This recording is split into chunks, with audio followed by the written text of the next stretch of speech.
आप दोनों कनेक्टेड हो, ये आपको याद रखना है, ध्यान रखना है। आपका बिहेवियर, आपका स्वभाव, करेक्ट, उनमें कुछ क्वालिटीज़ है, आप में कुछ क्वालिटीज़ है, वो आपके क्वालिटीज़ को रिफ्लेक्ट करते हैं ना। आपने जब मैं सीख रही थी ये लाइफ, ये ट्विन फ्लेम की जर्नी, देन कई सारी चीज़ें ऑलरेडी हो रही थी, बट जैसे मैं मेरा नॉलेज गेन कलेक्ट करी थी, वैसे मुझे डॉट्स जॉइन करने को आसानी हो गई। यानी आप कन्फ्यूजन के स्टेट से निकलते हो जब आप कुछ सीखते हो ये जर्नी के बारे में। तो अगर आप खुद को प्रिपेयर करते हो, बाद में आप कुछ पॉइंट्स अनफोल्ड करते हो ना, देन आपको थोड़ा सुकून भी महसूस होता है कि yes something well happened like. तो आप ज़्यादा आपको थोड़ा खुद पे काम करो, प्रिपेयर करो। जब आप इनफ स्टेबल हो जाओगे ना, देन आप जो भी डेटा रिसीव करना चाहते हो ना, कि मेरे जर्नी का क्या कुछ अपडेट और मुझे समझना चाहिए क्या, वो समझो। क्योंकि आप रैंडमली अगर आप यूट्यूब में अगर आप सर्च करोगे ना कि मुझे ये टॉपिक पे जाना है, मत खुद को इतने डाउट्स में लाओ। पहले प्रोसेस को खुद से समझो कि आपकी जर्नी कैसे स्ट्रक्चर ले रही है, मोड़ ले रही है। फिर आप थोड़ी थोड़ी चीज़ों पे ध्यान दो। अगर आपको लग रहा है कि हाँ यहाँ कुछ तो है, ये पॉइंट मुझे समझ आना चाहिए क्या, ये क्यों हो रहा है, देन आप वो टॉपिक रिलेटेड आप जिस भी सोर्स पे जाते हो लर्न करने के लिए, वहाँ से डेटा जो है कलेक्ट करना, कनेक्ट करना, जितना हो रहा है आपको कनेक्ट करना। कभी कभी आपका अगर वेसल प्रिपेयर नहीं होता तो आपको समझ नहीं आता, बट आपको इंस्टेंटली पता चल जाता है कि ये है बराबर आपके लिए है कि नहीं। तो आपको उतना अवेयर खुद पे काम करना चाहिए, खुद के लेवल पे, ताकि आप इजीली ये जो चीज़ों को है जो समझ पाओ। ज़्यादा कॉम्प्लिकेशन करना मत। आपको पता है कि आप कैसे हो, आपके गुड हैबिट्स क्या है, आपके बैड हैबिट्स लाइक क्या है ना। यानी आप किस पे जल्दी रिएक्ट करते हो, आपको कुछ गुस्सा आता है कि जल्दी, आपका खुद का जो बिहेवियर है, कौन सा पैटर्न अच्छा नहीं आता, इंस्टेंट वाला है क्या, सुनना नहीं, ऐसा ये कुछ है कि आप में क्वालिटीज़। आप खुद पे पहले फिल्ट्रेशन करो, क्योंकि आपका ट्विन आपको ही रिफ्लेक्ट कर रहा है ना। तो अगर आप पेशेंसली रहोगे, देन वो भी पेशेंसली रहेंगे। आप माइंडसेट में रहोगे कि इरिटेशन के रहोगे कि नहीं ये क्यों नहीं हो रहा है, क्यों नहीं हो रहा है, तो वो भी वहाँ पे विचलित रहेंगे ना। आप उनको रिफ्लेक्ट कर रहे हो बाय द वे। तो ये सारी चीज़ें ऐसे बारीक बारीक चीज़ों पे ध्यान दो। अगर आप खुद को समझ जाओगे ना, देन वो आपका तो रिफ्लेक्शन है ना।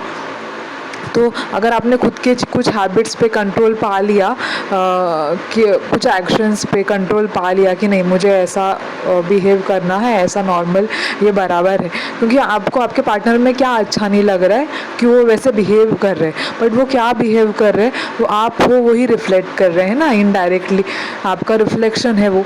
ये मुझे जब मैंने ये सीखा ना, मुझे बहुत अमेज लगा। तब मुझे कुछ डॉट्स ना जॉइन करने को आसानी हुई कि यस मैं भी वैसी हूँ ना।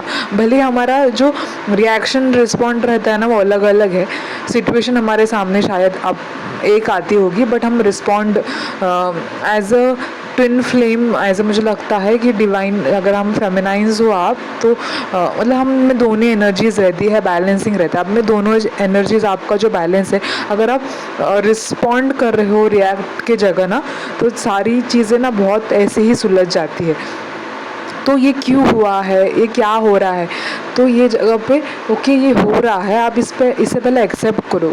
आपके साथ जो भी हो रहा है ना, किसी कारणवश हो रहा है, आप ये समझो पहले, उस पर पूरा भरोसा रखो कि अगर आपको इतनी जर्नी समझी है ना, कुछ मीनिंग के लिए समझी है ना, आप भटक रहे थे कुछ, तो आपको उसने स्टेबल रखा है ना। आपको भगवान उतना ही देगा जितना आप संभाल पाओगे। अगर आप गिर रहे हो ना, अगर उसको लग रहा है कि मेरा बेटा मेरा गिर रहा है, इसको सहारे की ज़रूरत है, he will be there always with you, आपको प्रोटेक्ट करने के लिए। ये शायद मुझे आपको बताने की ज़रूरत नहीं अलग से, क्योंकि आप अगर उनसे इतना कनेक्टेड रहते हो तो ऑब्वियस आई एम श्योर कि आपने ये अनुभव आपके लाइफ में किया होगा। वो breath is even a blessing. हम छोटी छोटी चीज़ों को भूल जाते हैं कि हम पे ये ब्लेसिंग है, एज अ ह्यूमन हमारा ये ब्लेसिंग है, और आपको ये जर्नी मिली है, ये उस पर एक डबल डोसेज बोनस लाइक है। आप अच्छे से एंजॉय करो ये लाइफ की राइड को, ये आपकी जर्नी को। I am sure it's gonna fruitful. आप जैसा सोचोगे ना आपकी जर्नी में, अच्छा चाहिए ना आपको, अच्छा सोचो, अच्छा मिलेगा आपको। मत नेगेटिव जोन में जाओ या फिर मत नेगेटिव थिंक करो कि ऐसा होगा वैसा होगा। आप जो चित करोगे ज़्यादा वही आएगा ना।